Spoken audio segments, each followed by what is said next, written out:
Hello, and welcome. Today, we are going to explore the hidden architecture of our lives.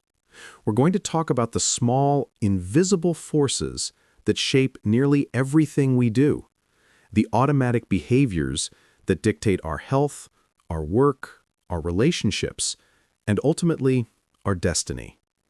We are going to talk about habits and how you can move from being a victim of them to becoming their architect. Our guide for this journey is the phenomenal worldwide bestseller by James Clear, Atomic Habits.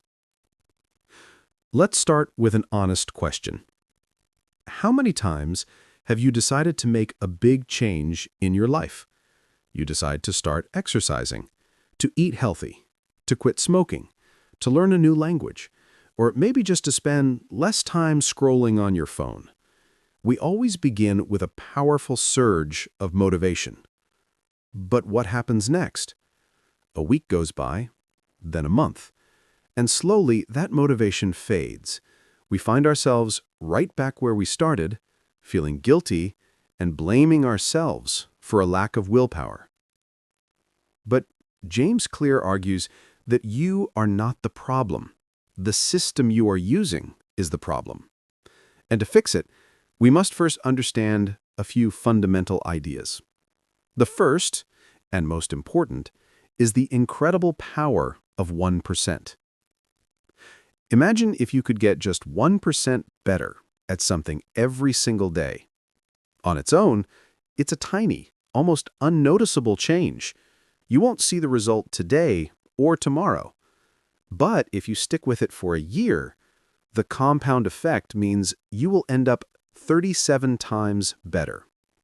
Think about that. A 37-fold improvement from a tiny daily effort. The reverse is also true. If you get 1% worse each day by making a poor choice, by skipping a good habit, your skills will decline nearly to zero over the course of a year. Habits are the compound interest of self-improvement. And this is precisely where most people fail. We give up because we don't see immediate results. We go to the gym for a month, but we still don't look like a fitness model. We practice an instrument for weeks, but we still can't play our favorite song perfectly. Clear calls this the plateau of latent potential. Think of an ice cube in a cold room. The temperature is -5 degrees Celsius. You slowly begin to raise the temperature. -4, -3, -2. Nothing happens. The ice cube was still a solid block. It feels like your effort is being wasted. But then, the temperature hits 0 degrees, and suddenly, a massive change occurs. The ice begins to melt.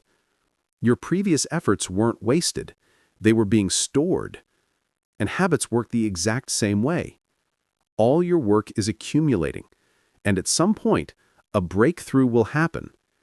The key is to have the patience to stick with it long enough to see the change.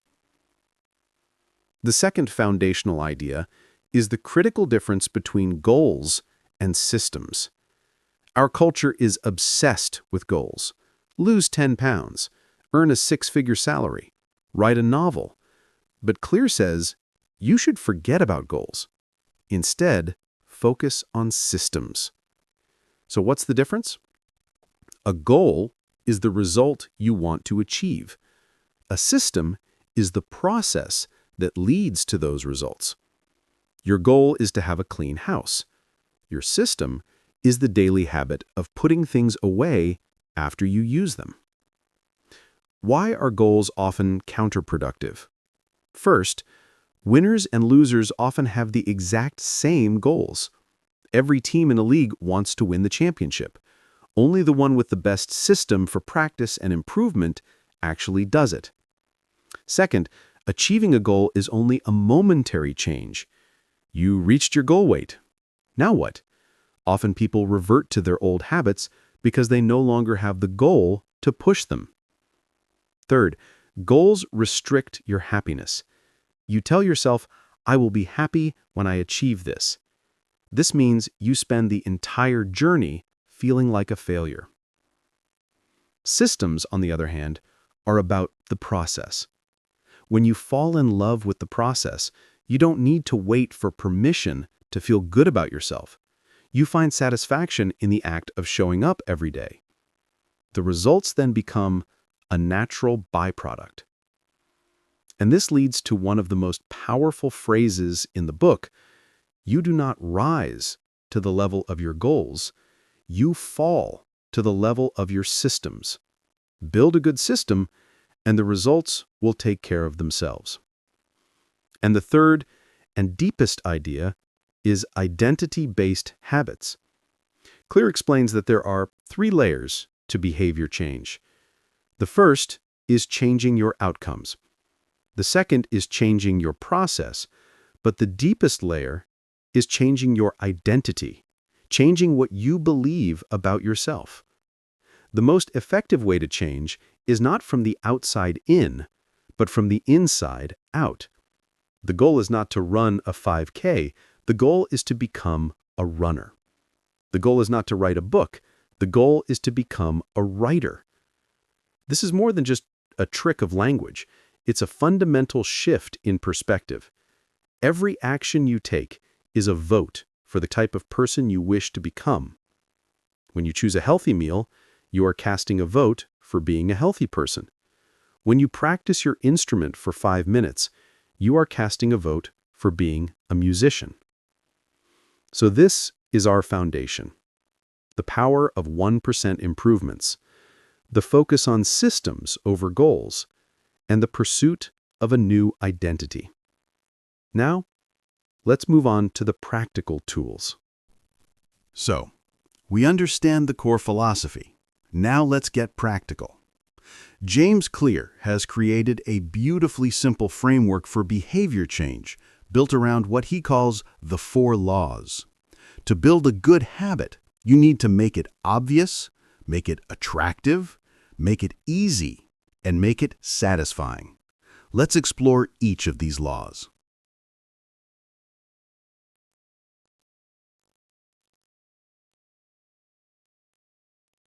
The first law, make it obvious.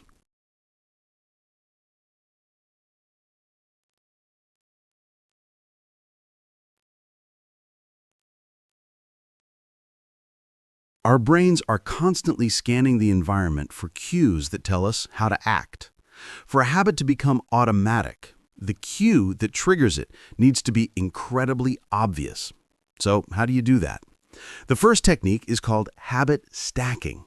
You link your desired new habit to a habit you already do every day. The formula is, after I do my current habit, I will do my new habit. For example, after I pour my morning cup of coffee, I will meditate for 1 minute. Or, after I take off my work shoes, I will immediately change into my workout clothes.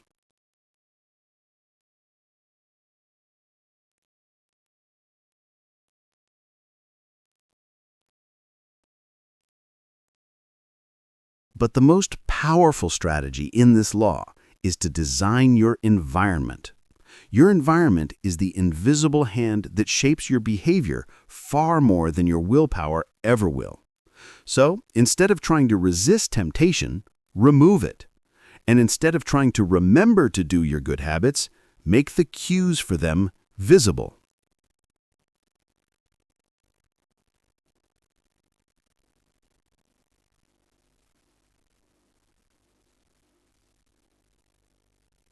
Want to eat more apples? Don't hide them in the bottom of your fridge. Put them in a beautiful bowl in the middle of your kitchen counter. Want to practice guitar more often? Don't keep it in its case in the closet. Put it on a stand in your living room where you see it all the time.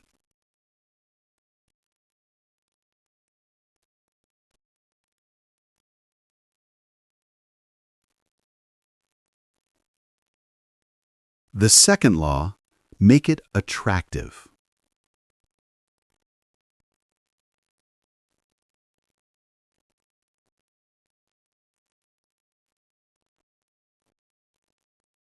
Our brains are wired to pursue pleasure. The anticipation of a reward releases a chemical called dopamine, which motivates us to act. So our job is to make our good habits more attractive. A great way to do this is with a technique called temptation bundling. You link an action you want to do with an action you need to do. For example, I am only allowed to watch my favorite Netflix show while I am on the exercise bike. The anticipation of watching the show makes the exercise itself more attractive.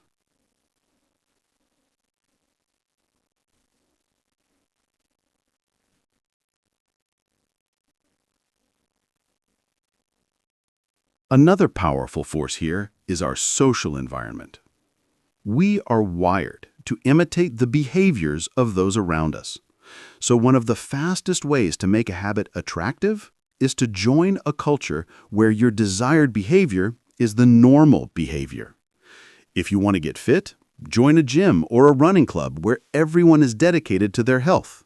When you are surrounded by people who embody the habits you want, those habits suddenly seem much more appealing.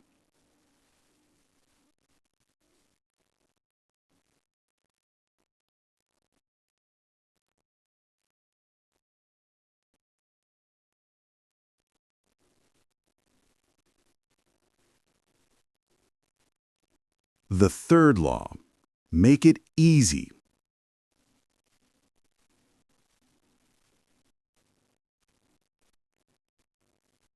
Human behavior follows the path of least resistance. We are fundamentally programmed to conserve energy.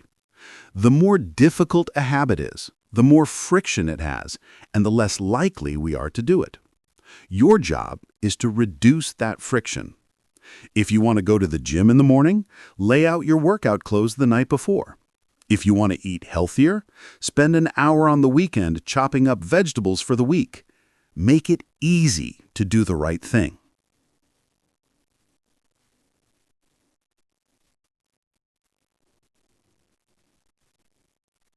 But the most revolutionary technique here is the 2-minute rule.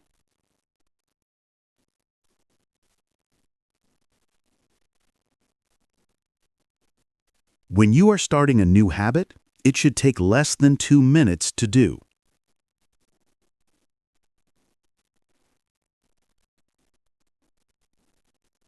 Read every day becomes read 1 page. Do yoga for 30 minutes becomes take out my yoga mat. Run 3 miles becomes put on my running shoes.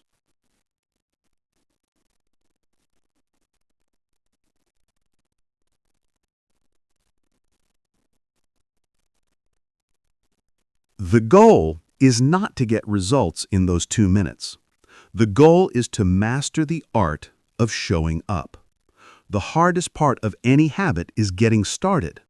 The 2-minute rule makes starting so easy that you can't say no. Once you have shown up, it's much easier to continue. First, you make it a standard. Then you can optimize it.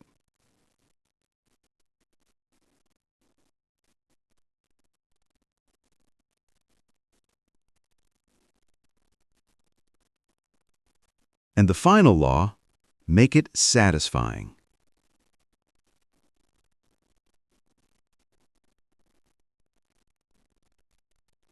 The final law is based on a simple rule of behavior. What is immediately rewarded gets repeated. The problem with most good habits is that their reward is delayed. You don't get fit after one workout. You don't become fluent after one language lesson. So we need to find a way to give ourselves an immediate reward.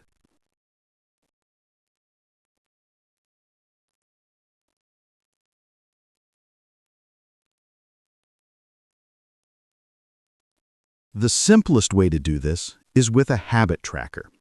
Get a calendar, and every day you perform your habit, draw a big X on that day. The simple act of marking your success is a small, satisfying reward. It creates a visual representation of your progress. As you see the chain of X's grow, you will feel a powerful motivation not to break the chain.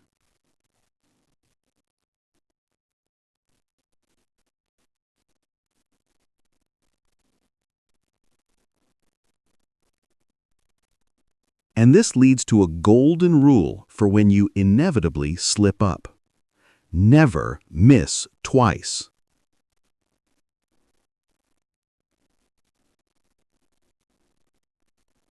Missing one day is an accident. Missing 2 days is the start of a new bad habit. It's okay to be imperfect. The key is to get back on track as quickly as possible. So, there you have it.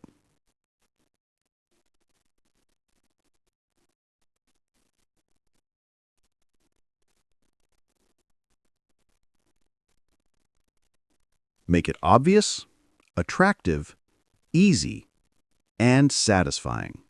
These are the 4 steps to building any good habit.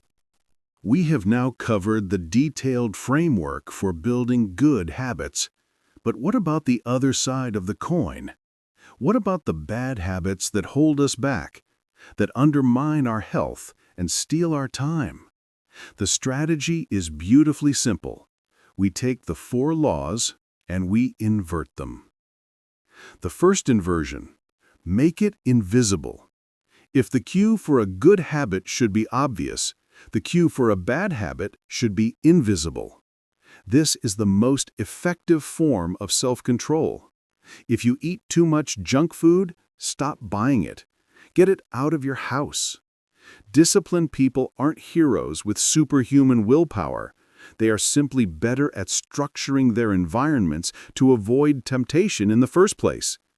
You can't be tempted by something you can't see. The second inversion: make it unattractive. Instead of focusing on the short-term pleasure a bad habit provides, consciously focus on its long-term negative consequences. Reframe your mindset. Smoking isn't a way to relieve stress, it's a way of poisoning your lungs. Mindless scrolling isn't entertainment, it's a way of sacrificing your precious time for nothing. When you change the way you see a habit, you change the way you feel about it. The third inversion: make it difficult. Increase the friction associated with your bad habits. If you watch too much television, unplug the TV after you use it and put the remote in another room. The small amount of effort required to plug it back in will often be enough to make you reconsider. The more energy a bad habit takes, the less likely you are to do it. And the fourth inversion: make it unsatisfying. Make the consequence of a bad habit immediate and painful. The best way to do this is with an accountability partner. Make a pact with a friend that for every day you fail to meet your commitment, you have to pay them a penalty, like $20. The immediate pain of losing money is often a more powerful motivator than the delayed consequence of the bad habit itself. So now we have the complete toolkit: the 4 laws to create good habits and their 4 inversions to destroy bad ones. As we near the end of our journey, James Clear talks about what comes next after you have mastered the basics. The biggest threat to long-term success isn't failure, it's boredom. Anyone can get excited to work out when they are feeling motivated. Anyone can work hard when the project is new and exciting. But what separates the professionals from the amateurs? The professionals stick to the schedule even when they are bored. They show up when they don't feel like it. They fall in love with the process of putting in the work, day after day, even when it becomes monotonous. Success is often the result of a willingness to endure the boredom of practice without losing focus. So, we have arrived at the end of our journey. Let's bring everything together. The book Atomic Habits teaches us that remarkable results are not the product of one single life-altering transformation. They are the product of hundreds and thousands of tiny atomic habits compounding over time. You do not need to become a new person overnight. All you need to do is commit to being 1% better today than you were yesterday. Build a system that works for you. Shape the identity of the person you want to become, and then cast votes for that identity with your small actions every day. Use the 4 laws and make your good habits obvious, attractive, easy, and satisfying. And invert them to eliminate your bad habits. Remember, every single habit is a brick in the house of your future. You can consciously build that house brick by brick, or you can let it be built at random. The choice is always yours. Don't wait for the perfect moment. Don't wait for Monday. Choose one, just one, tiny habit that will take you no more than 2 minutes, and start today, right now. Thank you for walking this path with me. I hope these ideas become as powerful a tool for you as they have for millions of people around the world.